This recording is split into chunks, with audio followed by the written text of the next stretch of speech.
Alright, you know, with Natural Florida, we get a chance to travel all around Florida, bring you amazing events and activities to do outside and with your family.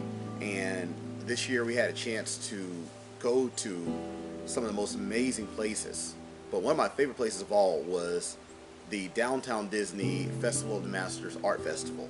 And while I was there, I had an opportunity to speak with some of my favorite artists.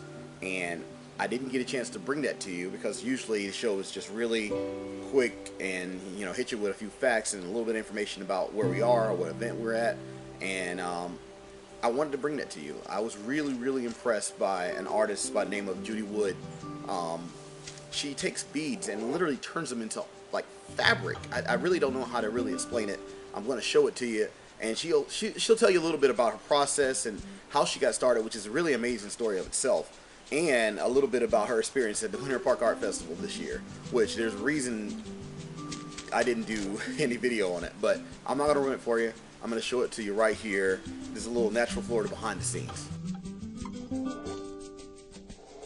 And accident, just a total accident that occurred. My daughter brought home a tin of beads, and I was fascinated by the colors, and I related it to oil, you know, for painting, and Seurat.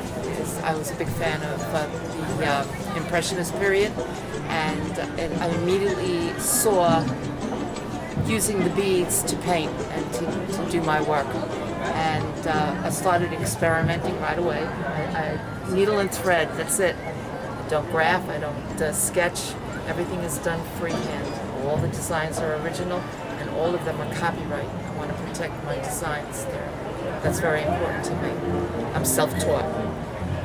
I never took a class, and I was glad I didn't, because I noticed that people who did would mimic the person teaching them, and their flavor, their designs, their ideas would rub off on the student, and I didn't want that. I wanted it to be my own designs, and I wanted it to be just what I had envisioned for myself.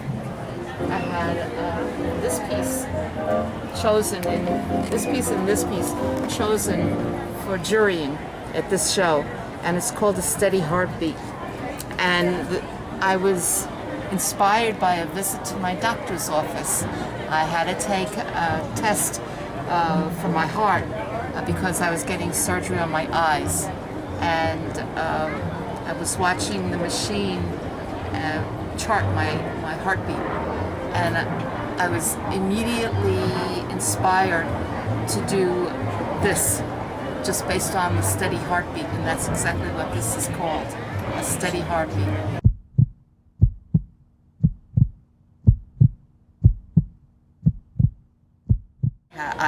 I went to that show, and it was probably the worst weather we could have experienced. It was raining the whole weekend, and we were soaked. I was rained upon, and I decided not to go to the festival dinner because I was wet, I was cold, and I was miserable, and I didn't think I was going to win anything.